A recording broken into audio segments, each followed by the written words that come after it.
What kind of meeting and the results you had with the Secretary Yukov over here? The Secretary Yukov is a visionary man, and the vision that he has in this beautiful city of Lahore, full of history, scholars and lecturers and professors can come. Sufism is universal. The message is of peace and of humbleness and of being tranquil and in the present of your surroundings. Everybody can relate to that when they've got a few moments and they're reflecting on their surroundings and their actual beings, just part of your soul. For having a centre of excellence of Sufism in the world here in Lahore is something to be extremely proud of.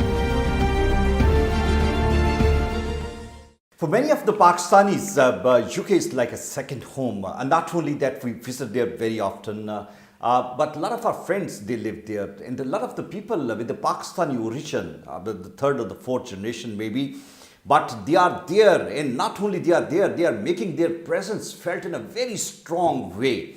That adds to the bonding that we have got with the UK. And when we see our young upcoming the politicians in UK becoming the mayors in different cities, becoming the parliamentarian, becoming the ministers, honestly, we feel very good about that. And today it's a very special day for us because we got a very special guest with me, the Lord Mayor of Worcester, Mr. Abdul Jabbar Riaz. Thank you very much, Lord Mayor, for being here today. And it's been such a pleasure to have you over here. No, thank you, Almas. It's been a pleasure for you inviting me. It's a beautiful country. It's a part of our heritage. Our family have grown up here, and then those that have emigrated, but they've kept the link with Pakistan. And it's beautiful to come back to our motherland. That's great. Now, Lord Mayor, I'm very keen to know about this thing that UK is a mix of different ethnicities and the culture, people with religious backgrounds and all that. How difficult it is with the Pakistani origin, you may be our second or third generation descendants from the Pakistani origin, to really be in politics and then to excel up to the post of the mayor actually. That's something tremendous, but must be very challenging. Oh, thank you to Allah subhanahu wa ta'ala for helping me to get to where I have got. But the Pakistani expatriates or the second or third generation of Pakistanis that are upcoming are extremely educated.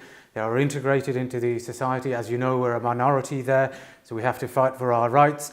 And through fighting for our rights and believing in fairness and in justice and in the system that is present there, which is a beautiful system, that anybody can actually make it to the top. And that's evident because we've got a London mayor who's of Pakistani heritage, Sadiq Khan. We've got Sajid Javid, who's of Asian origin, who's in the second to the Prime Minister in there. So Pakistani people of Pakistani heritage are making inroads both in political life and in other fields as well. We've got great engineers, we've got great doctors, we've got CEOs of banks and of charities. They have done exceptionally well under the circumstances. That's very important actually, and encouraging to know these facts actually. But when it comes to the image of Islam actually, and we see a lot of people, they label us in different capacities and all that. When anything happens in the world, and especially in the UK, you people are on the forefront how to defend and to safeguard the interests of the Muslim and the concepts that we carry and the belief that we carry with Islam actually. The recent past has been a very turbulent, you being leader in that country where you said the people are vocal, they express their voices, must be a very tough at times. Absolutely. And, obviously the terrorism attacks that have happened across the world and especially in Britain after the Lee Rigby murder, the 7/7 bombings and other attacks that have been happening in our capital. Obviously it's a traumatic period and time for not only the British indigenous population but for the Pakistani community because they're under threat. They're under fire, or they're under scrutiny and then every finger gets pointed at a minority community. So we're torchbearers of Islam, we are ambassadors. So through our actions and through our kindness to our neighbours, by integrating within that society, are we going to dispel those myths? Because we know a handful of nutters that carry out these terrorism don't represent the whole of Islam, nor do they represent the whole of the Pakistani community. So my role this year as mayor has been to bridge that community behind. We're a small minority community in Worcestershire, majority Christian community. My theme this year is love, not hate, and my aim is to bring those communities together. And I've thankfully thank Allah subhanahu wa ta'ala, have managed to do that by portraying the best version of Islam that I can be. Is that by treating my neighbour as kindly as possible, going out of my way to help those people and dispelling that image. And I want to be an example for my children and for other Pakistanis people that it is possible. We're not a closed community. We don't, draw ranks and close in amongst ourselves. If anything, all these terrorist activities have shown what a wonderful Pakistani community and a Muslim community there is, because what that's done is forced Pakistani people to go, and Muslim people in special, to go out and portray the beauty of Islam by going out and cleaning up their neighborhoods, by going and giving langar to those in needy, those helping the homeless, all these activities. There's tons and tons of things that we're doing to try to dispel that myth. Right. It's just wonderful. But the one thing which you started with your campaign and election campaign, and you highlight that actually, the slogan that you gave, love not hate actually, that's just beautiful. But the charities being carried out over there by the people with the Pakistani origin, did that help also to bridge that gap, the communication which is required actually? Because the charities here in Pakistan, charities anywhere in the world run by the Muslims, that is perhaps the easiest way to convey what actually Islam teaches us to care for the others. Yeah, no, absolutely. And that message has got across. We've had meetings between Christian and Muslim communities. There have been visits between Jewish communities and interfaith forums. We've highlighted, the atrocities of the Holocaust to both the Muslim community and the Bosnian genocides that have happened to the Christian community and the Jewish community. And there's a really, really good interfaith community. Interfaith relationship that we have. So much so that recently a £3 million mosque was approved in Worcester, which we had the blessing. Oh, that must be a pretty big mosque actually. That was a pretty big mosque, right. And it's a big based on the Sufi principles of Rumi. On that, hence why we'll come up to that topic shortly. But we've had the blessing of the Bishop of Worcester, who is an extremely powerful man who sits in the House of Lords as a representative, as well as other faith communities. So we are actively trying to build those bridges. Right. Lord Jabbar Riaz, while you were here, actually, you got a chance to meet a lot of people and the politicians. The best that really I'm interested to know from you is, you mentioned of Sufism, and you mentioned that that is a way forward towards the actual self of Islam. You had a meeting with the Secretary Awqaf over here, and you are very keen to do the Sufi festivals in Worcester, and then to bring all those who have been very active on the Sufism and that front actually to promote the softer side of Islam, to bring them here in Pakistan and to do Sufi festivals here in Pakistan. That's a very noble cause, very good concept. What kind of meeting and the results you had with the Secretary Awqaf over here? Look, the Secretary Awqaf is a visionary man, and the vision that he has in this beautiful city of Lahore, full of history, full of wisdom, and full of saints. It's a city of saints also. Outside of Baghdad or Konya, the Sufism is rife in this area.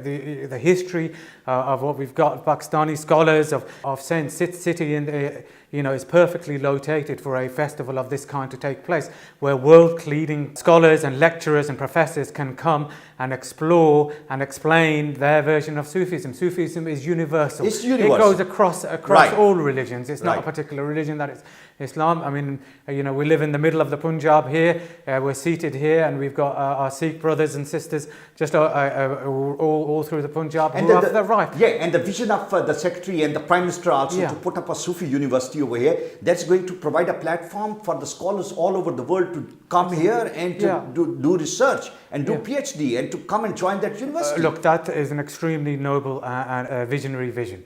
Okay, and if you can pull it off, then it'll be the best thing that's happened. Because, in the last 70 years, the previous governments, the previous people in power actually, they could not do anything about this noble idea, which is so doable, which is so wonderful. I believe it's going to go a long way.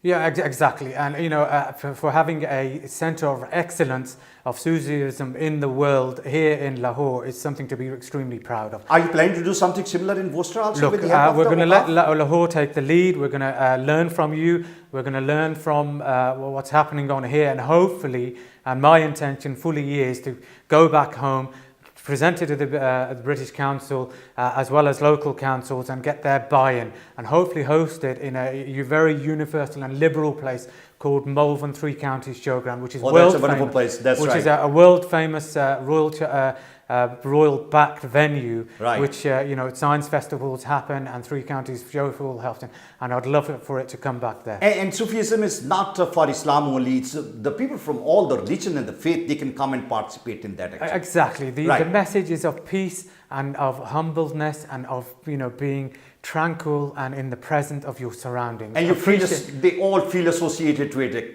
Exactly. Right. Everybody, can relate to that when when they've got a few moments and they're reflecting on their surroundings and their actual beings, and it's just part of your soul. Right. It's part of your nature. Sufism. That's what it's about. It's Okay. bringing out the best of you and the happiness within you. Right. One very important thing, you being in the helm of the affairs over there, actually, the Brexit, we all are very curious how it's going to affect UK in the long run.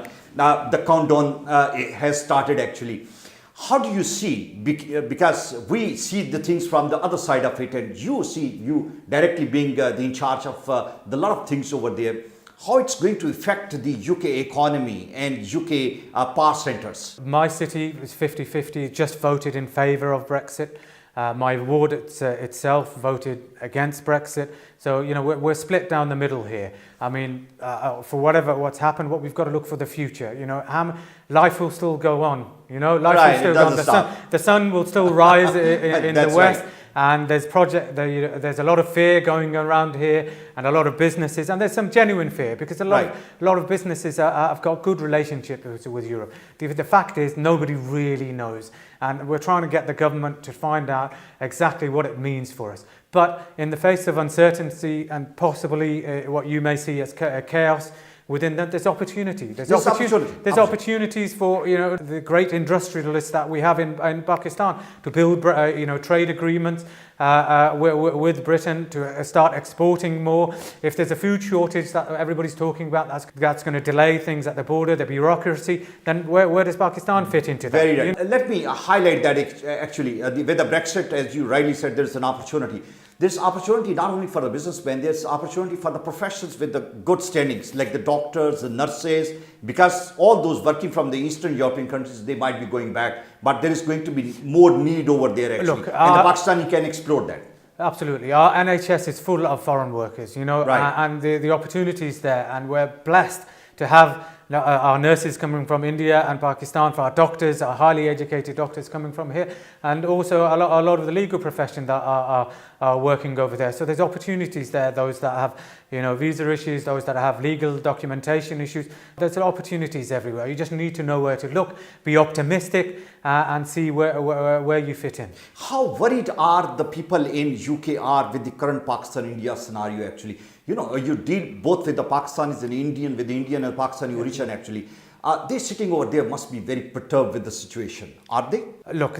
Obviously, there's genuine concerns. It's not my role as a mayor to talk on international politics. I'm all for love and harmony and peaceful coexistence, giving diplomacy a chance.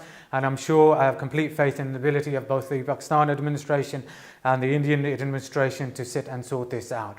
What we don't want is panic to ensue and heated words exchanged, and then everybody to go into panic mode. That's not what the world reads right now. What the world needs right now is everybody to shake hands, to sit around a table, to talk with love and appreciation of each other's problems. That way we can come up with a diplomatic solution which works for everybody. Yeah, you're pretty young. I mean, the youngest Lord Mayor in UK actually. It's interesting. I mean, the life doesn't stop. You rightly said actually. And you being mayor at this young age, where do I see Lord Jabbar Riaz in another 10, 15 years time? That's a good question. Look, there's a number of avenues open to me, which I can go along. Whether I fight a election as an MP or a police crime commissioner, those are avenues that are opportunity. But at the moment, I'm happy with the role that I've got. Hopefully, I can make a contribution to local life, make sure that I'm sitting at the right table, so when policy decisions come up, I can scrutinise those policies, I can go through the legal framework, ensure that the community that I represent is represented fully and properly, and that any changes in local laws that are going to affect the city are properly communicated. And if I'm the mouthpiece and the servant of Allah subhanahu wa ta'ala for my people, then alhamdulillah, I've achieved my objective. Wonderful. Thank you very much, Lord Mayor. It was so wonderful to have him over here, and the euphoria and the enthusiasm he have, and the way he cherish the Pakistan, and the way he want to have peace and harmony world over, and the way he envisaged this Sufi festival and the Sufi, the concept of bridging people. That definitely is going to be a very good for Pakistan and for UK and the people living in UK and the people living world over. This is the kind of the concept that we have to have with the leadership. And if the leadership thinks the betterment of the people, definitely we all are going to be very well off wheresoever we are. Thank you very much.